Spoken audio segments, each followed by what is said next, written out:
It was a cold evening in 1955. The streets of Montgomery, Alabama, lay still, tired from the day. The same air of separation lingered, familiar, bitter, and unjust. White on top, black at the bottom. In the name of law, there was inequality. Behind the curtain of civility, there was humiliation. And among these streets walked a quiet, ordinary woman named Rosa Parks, returning home after a long day at her sewing job.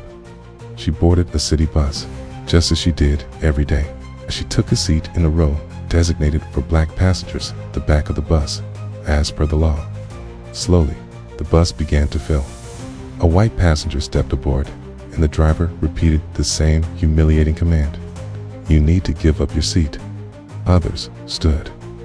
But Rosa Parks remained seated.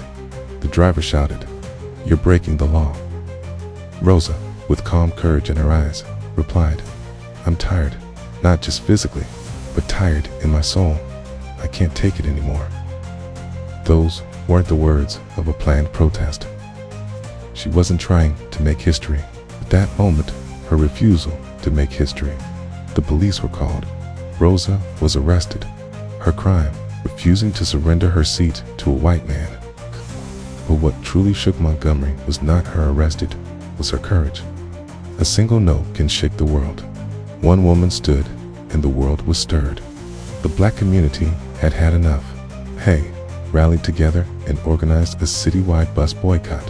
Hey, they stopped riding the buses. Elderly men walked miles. Mothers carried groceries through rain.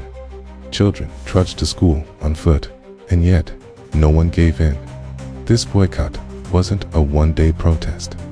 It lasted for 381 days.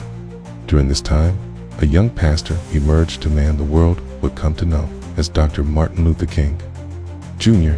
He called Rosa's refusal a spark of the moral conscience of the nation.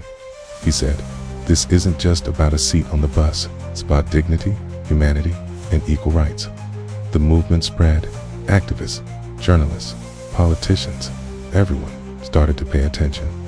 Could one quiet woman's resistance really challenge the system? Yes, and it did. Even in darkness, the light kept burning. A soft voice carried a storm churning. Eventually, the U.S. Supreme Court ruled that segregation on public buses was unconstitutional. The law was overturned, and a woman who simply refused to move gave voice to millions. This story is not just about African Americans.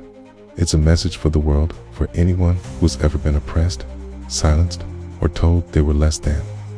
Rosa Parks proved a timeless truth. Real power doesn't lie in guns or governments.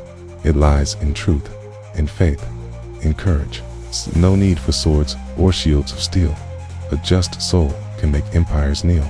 Today, Rosa Parks' name is taught in every school across America. Streets are named after her. Statues are built. A national holiday bears her name. But more important than honors is the legacy of her action, the quiet revolution that changed the course of a nation. But here's the question we must ask ourselves. Do we honor only her name or the lesson she left behind? Because Rosa didn't stand up just for Black Americans. She stood up for anyone facing injustice, discrimination, or hate, regardless of race, religion, or background. You walk alone on the road of truth. Know this, the path becomes a movement with you. Her life teaches us that staying silent in the face of wrong is itself a form of wrongdoing. That silence strengthens the oppressor. And above all, that if you're standing on truth, no force in this world can bend you. This is why today, whenever the world speaks of equality, justice, and civil rights, Rosa Parks' name rises with honor. She wasn't just a woman. She became a symbol, a woman who did not rise from her seat, but rose an entire people to their feet. Let us not forget that greatness isn't born in palaces. It's born in quiet resistance, in daily acts of bravery, in the hearts of ordinary people who refuse to accept the unacceptable. Let America remember this always. Justice is not a gift from the powerful. It is the birthright of the oppressed. And when ordinary people claim it, extraordinary change follows. words, Rosa's story is a reminder. You don't need to be famous. You don't need to be rich. You just need to believe that your voice matters. 'Cause when it comes from a place of truth, it echoes through history.